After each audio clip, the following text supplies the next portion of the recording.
Hello दोस्तों, स्वागत है आपका आपके इस एजुकेशनल प्लेटफॉर्म पर जिसका नाम है विजन 24/7, जो आपका साथ देगा शून्य से सक्सेस तक।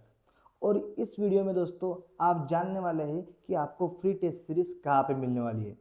तो देखिए दोस्तों, आप यहाँ पर देख रहे हैं कि यहाँ पर आपको दिख रहा है कि यहाँ पर फ्री टेस्ट सीरीज अवेलेबल होने वाली है। तो आपको फ्री टेस्ट सीरीज कैसे मिलेंगी दोस्तों? यहाँ पर इस यूट्यूब चैनल पर JNVST एग्ज़ाम जो 7 फरवरी को होने वाली है, उस एग्ज़ाम के लिए हम कुछ वीडियोस यहाँ पे अपलोड करने वाले हैं।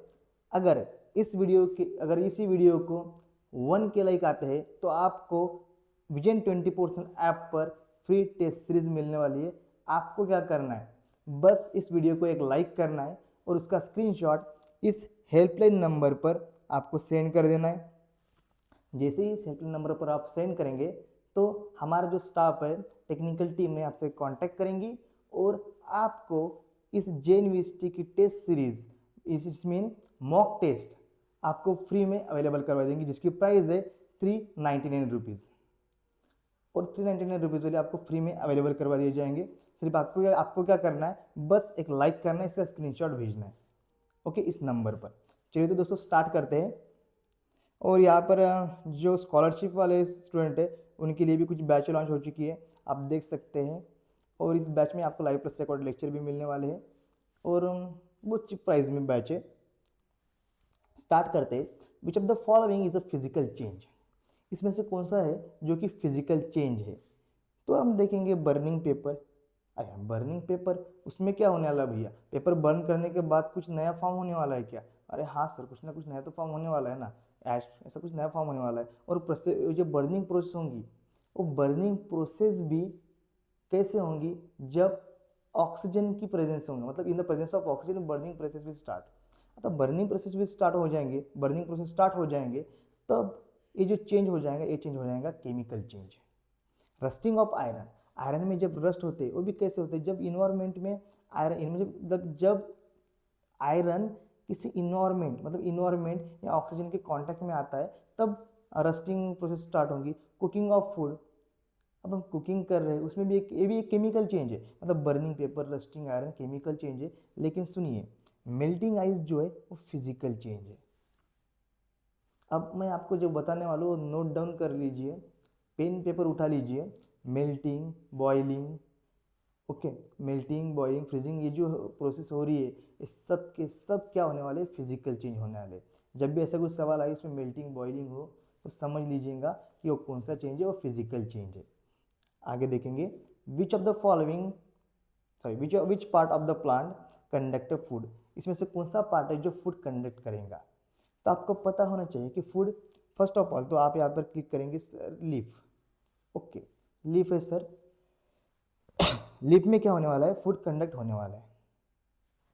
तो अब सुनिए, इसका सही आंसर है फ्लोएम। अब ये क्या सर नया नया नहीं है, सब कुछ पुराना ही है। सुनिए, अब क्या होने वाला है, जो फ्लोएम है वो क्या करने वाला है? फ्लोएम जो है वो जो पार्ट है, मतलब देखिए मतलब ट्रांसपोर्ट का काम फ्लोएम करने वाला है। ओके, अब मतलब लिप कंडक्शन तो लिप में होगा, कंडक्शन लिप में होगा तो कैसे होगा? उसमें जो सनलाइट है, इसका एक मेन रोल होने वाला है। अब सनलाइट का क्या मेन रोल होने वाला है? आप सभी को पता है, photosynthesis. Sir what is photosynthesis? The plant make their own food with the help of sunlight, it's called photosynthesis. Okay, plant अपना फूड खुद तैयार करेगा जिसमें सनलाइट हेल्प करने वाली है, तो हम उस प्रोसेस को हम फोटोसिंथेसिस करेंगे। अब उसमें भी एक पिगमेंट जो है, वो पिगमेंट का इन्वायरमेंट होगा, वो होगा क्लोरोफिल। अब क्लोरोफिल कहाँ पे प्रेजेंट होगा? तो क्लोरोप्लास्ट में। अब क्लोरोप्लास्ट क्या है सर? क्लोरोप्लास्ट प्लास्टिक तो एक मेन कंपोनेंट है, क्लोरोप्लास्ट तो मेन है इसमें, कि जो इज सोलर, मतलब जो सनलाइट है, उस जो सोलर मतलब चेंज है, उसको केमिकल चेंज में कन्वर्ट करने वाला है। सो मतलब it's mean that solar energy convert to chemical energy. Okay, कि कौन करेगा? ये क्लोरोप्लास्ट करेगा। अब फ्लोएम क्या करेगा? जो फ्लोएम में, मतलब जो सॉरी जो लिप में जो फूड मेकिंग प्रोसेस स्टार्ट होने वाली है, उस फूड को उस प्लांट के ऑल पार्ट्स तक पहुंचाने का काम क्या होगा? फ्लोएम का। मतलब फ्लोएम कौन है यहाँ पे? तो फ्लोएम पोस्टमैन है, ठीक है नहीं? फ्लोएम कौन है? तो फ्लोएम पोस्टमैन है। आगे देखेंगे, the process of change of liquid into gas is called. देखिए हमारे कुछ, अगर मैं कुछ पका रहा हूँ, ओके, मैंने क्या किया, शायद कढ़ाई गैस पे रख दिए, अब मैंने गैस ऑन किया, लाइटर जलाया, अब हीट लगने वाली है कढ़ाई को, उसमें पकेगा कुछ फूड, हीट दे रही है कढ़ाई को, पकेगा फूड, ऊपर हम लग देंगे कुछ ढक्कन। अब उस पर कैप रखने के बाद हीट तो मिलेंगी कढ़ाई को, पकेगा फूड, निकलेगा गैस और रोएगा कौन, वो कैप। ओके, मतलब इसमें क्या होने वाला है, ये प्रोसेस क्या है, तो ये प्रोसेस इवापोरेशन। ओके, इवापोरेशन, इसे हम कहेंगे इवापोरेशन। मतलब एक लिक्विड है या तो कोई मतलब प्रोसेस है जो लिक्विड है, तो अगर गैस में चेंज होने वाला है तो उसे हम कहेंगे evaporation. Okay, sodium has how many electron in its outermost shell. अब सबसे पहले हम ये पता चलें सोडियम का एटॉमिक नंबर क्या है। सोडियम का एटॉमिक नंबर है 11। अब 11 है तो इलेक्ट्रॉनिक कॉन्फ़िगरेशन क्या होगा, सो 2 8 1, 2 8 1 10 plus 1, it's mean last electron है, लास्ट इलेक्ट्रॉन है तो ये क्या होगा, आउटर मोस्ट शेल होगा, इसके आंसर है ऑप्शन डी। ओके, अब सोडियम देखिए, सोडियम तो वैसे मेटल है, सोडियम क्या है, सोडियम तो मेटल है, और मेटल की प्रॉपर्टी है metal are hard in nature, but in that case sodium is soft in nature. जी हाँ दोस्तों, सोडियम क्या है, सोडियम सॉफ्ट इन नेचर है, बट इसको सॉफ्ट समझ के फ्लावर नहीं समझने का, फ्लावर नहीं फायर है ये। ओके, कैसे, तो sodium is a very highly reactive in nature. Sodium soft तो है लेकिन वाटर के साथ जल्दी रिएक्टिव हो जाएगा, एकदम एक्सप्लोजन क्रिएट करेगा। ओके, ये बात याद रखनी रखिए। Then which cell organelle contain digestive enzyme, कौन सा सेल ऑर्गेनेल है जो जिसमें डाइजेस्टिव एंजाइम होंगे। अब राइबोसोम, राइबोसोम क्या है, ribosome is a protein factory. Mitochondria is a powerhouse of cell. Okay, यहाँ पे लाइसोसोम है, लाइसोसोम क्या है, सुसाइडल बैग्स है, suicidal bags of the cell. अब ये क्या करेंगे, तो ये मतलब जो भी इन्फेक्शन आएगा, जो भी अपने मतलब हमारे बॉडी में कुछ इन्फेक्शन आएगा उससे तो फाइट करेगा, लाइसोसोम क्या करेगा, फाइट करेगा। अब लाइसोसोम फाइट कर रहा है, लाइसोसोम डैमेज हो गया, अब या तो बूढ़ा हो गया, उसकी एज खत्म हो गई, अब लाइसोसोम डैमेज हो गया। अब लाइसोसोम डैमेज होने के बाद अब ये लाइसोसोम क्या करेगा, ये कुछ कर नहीं सकता तो खुद को डिस्ट्रॉय कर देगा, इसीलिए इसे कहते हैं सुसाइडल बैग। ओके, इसका आंसर, और इसके डाइजेशन एंजाइम क्या करेंगे, इसको डाइजेस्ट खुद उसको डाइजेस्ट कर लेंगे। ओके, इसे कैसे है lysosome, it is known as which is known as suicidal bags. Okay, then which enzyme is present in saliva, saliva में कौन सी एंजाइम होती है, तो सलाइवा में option C amylase A enzyme present होती है।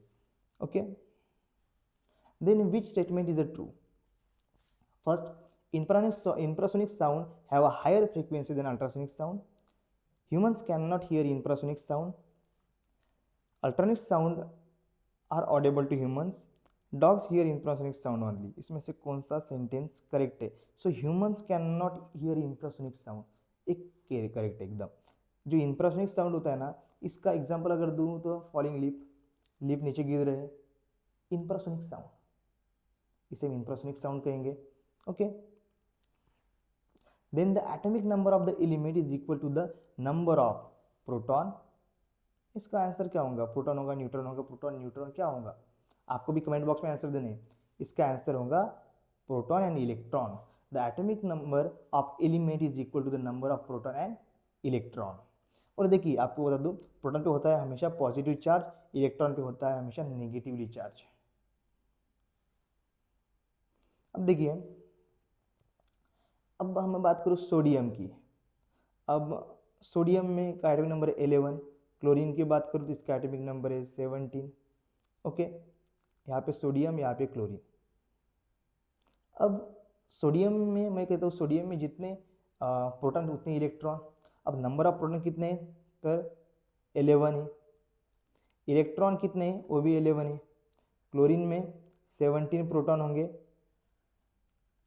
17 इलेक्ट्रॉन होंगे। अब यहाँ पर क्या होने वाला है सुनिए, यहाँ पर सोडियम मेटल है, क्लोरीन नॉन मेटल है, और metal have the tendency to donate electron and non metal have tendency to accept electron. अब इसके पास have the tendency to accept electron, अब ये क्या करेगा, एक इलेक्ट्रॉन यहाँ पे डोनेट करेगा, क्लोरीन एक इलेक्ट्रॉन एक्सेप्ट करेगा। अब जैसे ही क्लोरीन इलेक्ट्रॉन एक्सेप्ट किया तो इसके पास इलेक्ट्रॉन कितने हुए, 18। इलेक्ट्रॉन ज़्यादा हुए तो क्लोरीन पे आ जाएगा नेगेटिव चार्ज।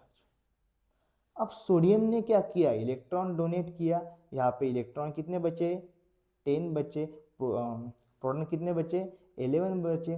कितने प्रोटॉन ज़्यादा है सर, 1 प्रोटॉन ज़्यादा है, मतलब 1 पॉजिटिव चार्ज ज़्यादा है, तो यहाँ पर क्या आ जाएंगे, एक पॉजिटिव चार्ज जाएगा। ये इनकी प्रॉपर्टी है। ओके, ये भी आपको ध्यान में रखना है। और याद रखिए 7 फरवरी को आपकी एग्ज़ाम है और आपको क्या करना है, स्टडी करना है। इतना याद रखिए दोस्तों, इन 7 डेज में जो जितनी ज़्यादा मेहनत करेंगे, टॉपिक को मॉक टेस्ट देगा, उतना ही ज़्यादा अच्छा होने वाला है, उतना ही ज़्यादा उसका अच्छा रिजल्ट आएगा। क्योंकि कैसा है, कामयाबी किस्मत की रेखा नहीं, मेहनत की गुलाम है। और आपको इस 7 डेज में मेहनत करनी है, इसके लिए हम भी आपके साथ हैं। और आपको क्या करना है, बस इस वीडियो को लाइक करना है और स्क्रीनशॉट भेजना है। आपको टॉपिक को इस मॉक टेस्ट विजन 24/7 ऐप पर फ्री में अवेलेबल कर दी जाएंगी। चलिए तो मिलते हैं दोस्तों नेक्स्ट वीडियो में। अगर इस वीडियो को प्यार मिलता है तो हम पक्का नेक्स्ट वीडियो लेकर आएंगे। चलिए दोस्तों, मिलते हैं नेक्स्ट वीडियो में, तब तक के लिए स्टडी करते रहिए।